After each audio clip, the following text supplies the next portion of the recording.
Friends இன்னைக்கு நம்ம என்ன பார்க்க போறோம்னா அரசியலமைப்பு உருவான வரலாறு, அதாவது நம்மளோட இந்திய நாட்டோட அரசியலமைப்பு உருவான வரலாறு பத்தி பார்க்க போறோம். ஸோ அரசியலமைப்புங்கிறது என்னது? அடிப்படை சட்டம், நம்ம நாட்டோட அடிப்படை சட்டம். இந்த சட்டத்துல வந்து சில பேசிக் பிரின்சிபல்ஸ்லாம் வச்சு அடிப்படையா வச்சு இந்த சட்டத்தை வந்து இயற்றியிருப்பாங்க. ஸோ இந்த அடிப்படையில தான், அதாவது இந்த பேசிக் பிரின்சிபல் அடிப்படையில தான் நம்ம நாடு வந்து என்ன ஆகிட்டு இருக்குன்னா நிர்வகிக்கப்படுது. ஸோ அந்த மாதிரி வந்து என்னென்ன சட்டங்கள்லாம் போட்டாங்க, அதாவது நீங்க பாருங்க இந்த ஸ்கிரீன்ல இப்ப வந்து இந்த சைடு நான் ஒண்ணு எழுதியிருக்கேன், இந்த சைடு சில சட்டங்கள் எழுதியிருக்கேன். இப்ப இதுல இங்கிட்டு இருக்கிறதுல என்ன சட்டம் அப்படின்னு பார்த்தோம்னா, நம்ம வந்து கிழக்கிந்திய கம்பெனிகள் இருக்காங்கல்ல, கிழக்கிந்திய கம்பெனி ஆட்சியில் இருக்கும்போது அவங்க கொண்டு வந்த சட்டம், அதாவது ஒழுங்குமுறை சட்டம், பிட் இந்திய சட்டம், பட்டய சட்டமே வந்து 1, 2, 3, 4 பட்டய சட்டங்கள் இருக்குது. இது ஃபுல்லா அவங்க கொண்டு வந்தது.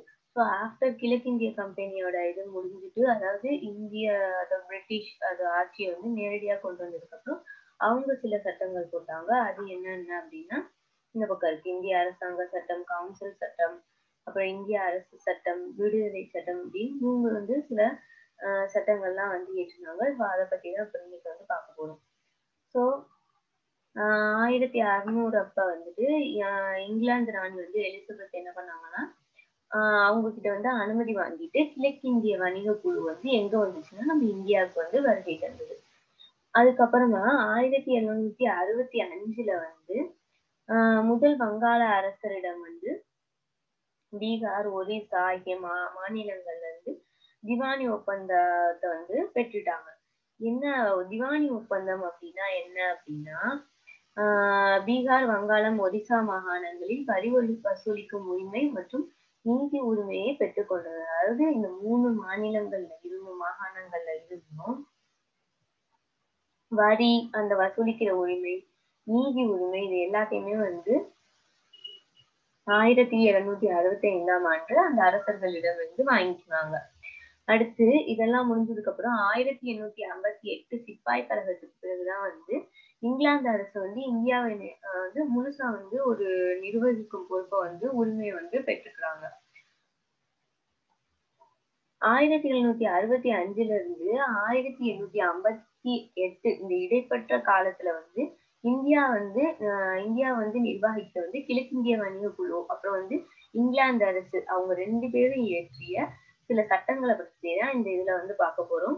இதுல ஃபர்ஸ்ட் சட்டம் என்னன்னா ஒழுங்குமுறை சட்டம். ஒழுங்குமுறை சட்டம் வந்து இது எங்க இருந்து வரும்னு சொன்னேன். நம்ம வந்து கிழக்கிந்திய ஆட்சியில போட்ட சட்டம். அந்த கிழக்கிந்திய கம்பெனிகள் வந்து இருக்கும்போது அவங்க போட்ட சட்டம் ஒழுங்குமுறை சட்டம் 1773 ரெகுலேட்டிங் ஆக்ட்னு சொல்லுவாங்க. ஸோ இது வந்து கிழக்கிந்திய கம்பெனியால் இந்தியாவை நிர்வகிக்க வந்து முதலில் இயற்றப்பட்ட சட்டம். அதாவது ஃபர்ஸ்ட் கிழக்கிந்திய கம்பெனி வந்தோன்னு ஒழுங்குமுறை சட்டத்தை தான் வந்து போட்டாங்க. இச்சட்டத்தால் கிழக்கிந்திய கம்பெனி உட்பட அனைத்து பகுதிகளும் ஒருங்கிணைக்கப்பட்டது அப்படின்னு சொல்லியிருக்காங்க. இச்சட்டத்தில் மேற்கு வங்காளத்தின் ஆளுநரை வந்து தலைமை ஆளுநராக வந்து நியமிக்கிறாங்க. நியமிச்சு அவருக்கு கீழே வந்து ஒரு 4 நபர்களை வந்து நியமிக்கிறாங்க. அதுல வந்துட்டு இயக்குனர் குழுன்னு சொல்றாங்க. அந்த இயக்குனர் குழுல வந்து ஒரு 24 பேர் இருக்காங்க. நிர்வாக குழுல வந்து அந்த தலைமை ஆளுநரையும் சேர்த்து, அதாவது வங்காளத்தின் தலைமை ஆளுநரையும் சேர்த்து 5 பேர், அதோட சேர்த்து ஒரு 4 நபர்கள் சேர்த்து நிர்வாக குழுல மொத்தம் 5 பேரா இருக்காங்க. ஸோ இச்சட்டம் வந்து வங்காளத்தின் கவர்னர் ஜெனரலாக மாற்றியதுன்னு சொல்லிட்டோம். அவருக்கு உதவியாக ஒரு 4 பேர் அடங்கிய நிர்வாக குழுவை நம்ம என்ன பண்ணிட்டோம், ஏற்படுத்தியிருக்காங்கன்னு சொல்லிட்டோம். ஸோ வாரன் ஹாஸ்டிங் அப்படிங்கிறவர் தான் வந்து வங்காளத்தின் முதல் கவர்னர் ஜெனரல். வங்காளத்தின் முதல் கவர்னர் ஜெனரல் யாருன்னு சொன்னா வாரன் ஹாஸ்டிங். நான் இங்க எழுதல, அதை நோட் பண்ணிக்கோங்க. வாரன் ஹாஸ்டிங் தான் வங்காளத்தின் முதல் கவர்னர் ஜெனரல். இந்த சட்டம் வந்து உயர்நீதிமன்றம், அதாவது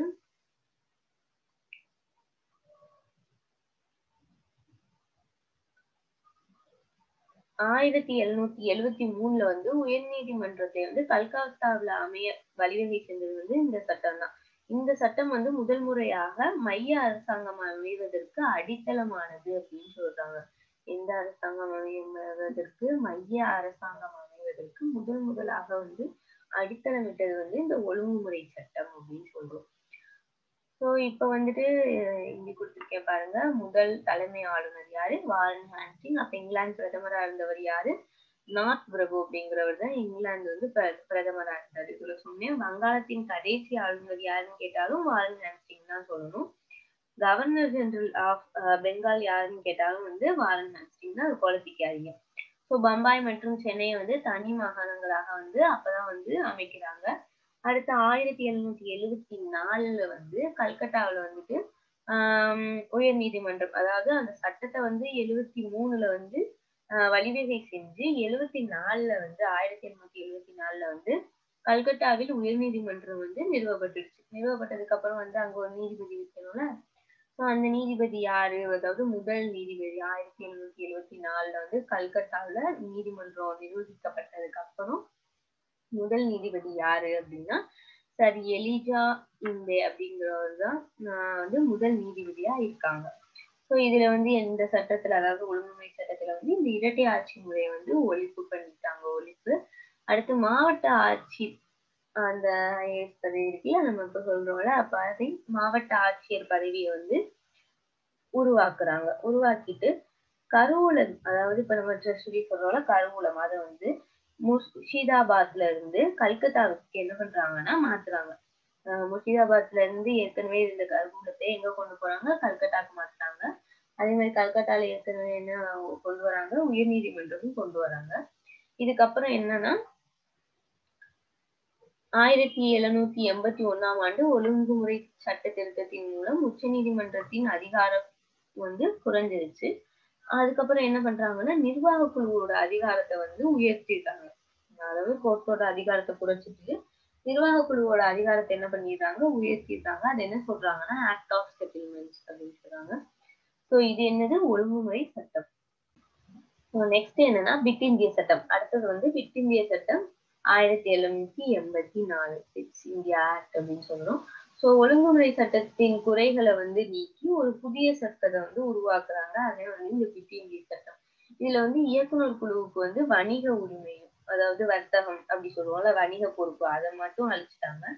அரசியல் விவகாரங்களை கவனிக்கிறதுக்கு வந்து 6 பேர் கொண்ட கட்டுப்பாட்டு வாரியம் வந்து, அதாவது ஒரு கட்டுப்பாட்டு குழு வந்து உருவாக்குறாங்க. அரசியல் நடவடிக்கைகளை எல்லாம் கண்காணிக்க ஒரு கட்டுப்பாட்டு வாரியம் வந்து அமைக்கிறாங்க.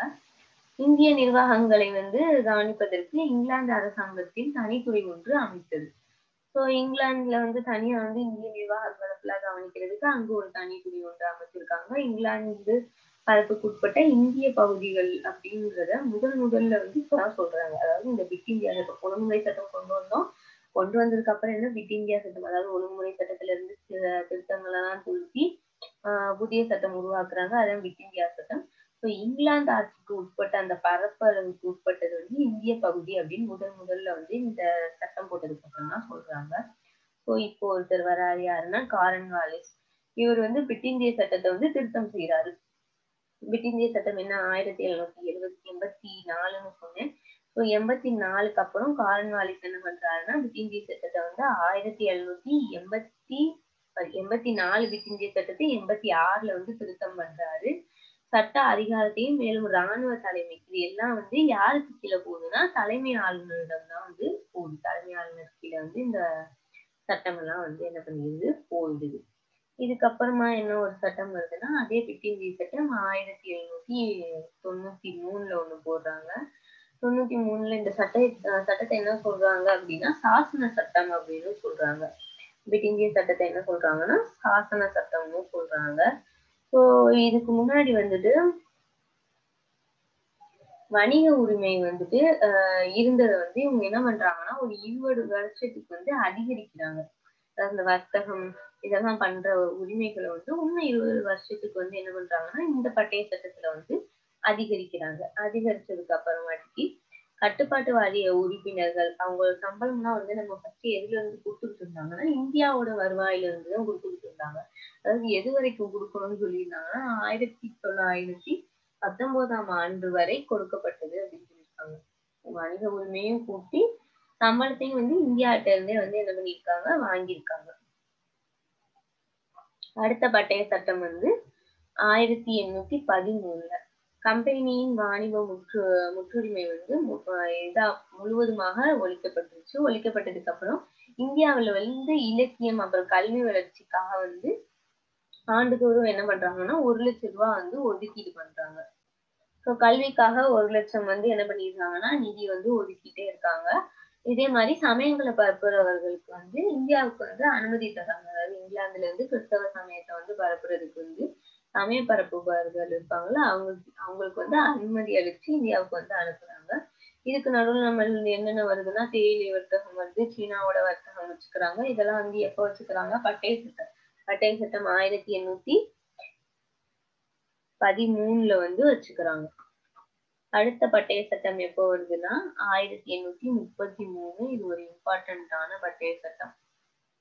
இந்த சட்டத்துலதான் வந்து நிர்வாகத்தை வந்து என்ன சொல்றாங்க, அந்த கடைசி முயற்சி அந்த நிர்வாகத்தை ஃபுல்லா வந்து மையப்படுத்துறதுக்கான ஒரு கடைசி முயற்சி வந்து இந்த சட்டத்துலதான் நடக்குது.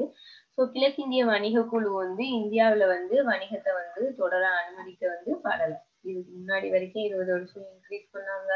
ஆனா இப்ப என்ன பண்ணிட்டாங்கன்னா இந்தியாவுல வந்து வணிகத்தை தொடர வந்து கிழக்கிந்திய ஈஸ்ட் இந்தியன் கம்பெனிக்கு வந்து அனுமதி அளிக்கப்படவில்லை. ஆனால் நிர்வாகிக்கும் பொறுப்பு வந்து அவங்க கிட்டதான் இருந்துச்சு. யார்கிட்ட இருந்தது?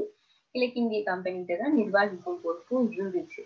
ஸோ தலைமை ஆளுநர் இதன் பிறகு என்ன சொன்னாங்க அப்படின்னா, தலைமை ஆளுநர் அப்படின்னு இருந்த ஒருத்தரை இதுக்கப்புறம் என்ன சொன்னாங்கன்னா 1833ல இருந்து இந்தியாவின் தலைமை ஆளுநர் அப்படின்னு வந்து அழைக்கப்படுறாரு. இந்தியாவின் தலைமை ஆளுநர் யாருன்னா வில்லியம் பெண்டிங். இந்தியாவின் தலைமை ஆளுநர் யாரு கேட்டா வில்லியம் பெண்டிங். ஒற்றையாட்சி முறை வந்து இந்த பட்டய சட்டத்துலதான் வந்து என்னத்தை அறிமுகப்படுத்துறோம்னா ஒற்றையாட்சி முறை வந்து அறிமுகம் செய்யப்பட்டது. ஸோ மெக்காலே பிரபு அப்படிங்கிறவரு முதல் சட்ட உறுப்பினராக வந்து நியமனம் செய்யப்பட்டாரு. சில இதுல கொடுத்துருப்பாங்க டிபி மெக்காலே அப்படி கொடுத்துருப்பாங்க, அது பார்த்துக்கோங்க. மெக்காலே பிரபு தான் முதல் சட்ட உறுப்பினராக நியமனம் செய்யப்பட்டவர். ஸோ இதுக்கப்புறம் என்ன பண்றாங்கன்னா பம்பாய் சென்னை மாகாணங்களின் சட்ட இயற்றும் உரிமை வந்து இழந்தது அப்படின்னு சொல்லிட்டாங்க. ஸோ பொது ஆட்சி பணியில வந்து இந்தியமயமாக்கப்படுவதற்கு இச்சட்டம் அடிக்கோடியது. அதாவது பேசிக்கா இருந்துச்சு. இந்த சட்டம் தான் வந்து ஸ்டார்டிங்கா இருந்துச்சு. 1835ல வந்து மெகாலய கல்விக்குழு அப்படின்னு வந்து ஒண்ணு வந்து உருவாக்குனாங்க. மெகாலயா என்ன பண்ணாரு? முதல் சட்ட உறுப்பினராகவும் நியமனம் செய்யப்பட்டாரா. ஸோ 1835ல வந்து கல்விக்குழு வந்து ஒண்ணு உருவாக்கம். அடுத்து 1843ல வந்து அடிப்படை முறை ஒழிப்பு மற்றும் மத சுதந்திரம் வந்து வழங்கப்பட்டுச்சு. மேலும் இந்த சட்டத்துல வந்து கிழக்கிந்திய கம்பெனியின் வர்த்தக அதிகாரங்களை பறித்து அதனை வெறும் நிர்வகிக்கும் அமைப்பாக மட்டும் மாற்றியதுங்கிறது தான் இதுல வந்து ஒரு இம்பார்ட்டன்ட் ஆனது. இதை மறந்துடாதீங்க. அப்புறம் இன்னொன்னு வந்து நம்ம மேல பார்த்த மாதிரி இந்தியாவின் முதல் தலைமை ஆளுநர். அந்த தலைமை ஆளுநர் இதன் பிறகு இந்தியாவின் தலைமை ஆளுநர் அப்படின்னு மாற்றப்பட்டாரு. ஸோ இதுல இருந்துதான் அந்த 1833ல இருந்து வந்து புதுசா எல்லாமே வந்து சேஞ்ச் ஆகுது. ஸோ முதல் தலைமை ஆளுநர் இந்தியாவின் தலைமை ஆளுநர் யாரு? William Bentinck. அடுத்து வந்து அடுத்த பட்டய சட்டம் 1853. ஸோ இதுதான் வந்து கிழக்கிந்திய கம்பெனி அவங்க போட்ட சட்டத்துல வந்து இதான் வந்து கடைசி சட்டம். 1853 பட்டய சட்டம். இது வந்து கடைசி பட்டய சட்டம்னு சொல்லுவோம். ஸோ ஆளுநர் குழு வந்து 2ஆக பிரிஞ்சதுக்கு அப்புறமாட்டி இந்திய சட்டமன்ற குழு வந்து உருவாக்குறாங்க. இதுல வந்து வங்காளம், சென்னை, பம்பாய், ஆக்ரா ஆகிய மாகாணங்கள்ல இருந்து 4 பேர் தேர்ந்தெடுக்கப்படுறாங்க. அதாவது ஒவ்வொரு மாகாணத்திலேயும் இருந்து ஒவ்வொரு பேர் வந்து இந்த சட்டமன்ற குழுவுக்கு வந்து தேர்ந்தெடுக்கிறாங்க. வங்காளத்துல இருந்து ஒண்ணு, சென்னையில, பம்பாயில, ஆக்ரால இப்படி ஒவ்வொரு மாகாணங்கள்ல இருந்து தேர்ந்தெடுக்கிறாங்க.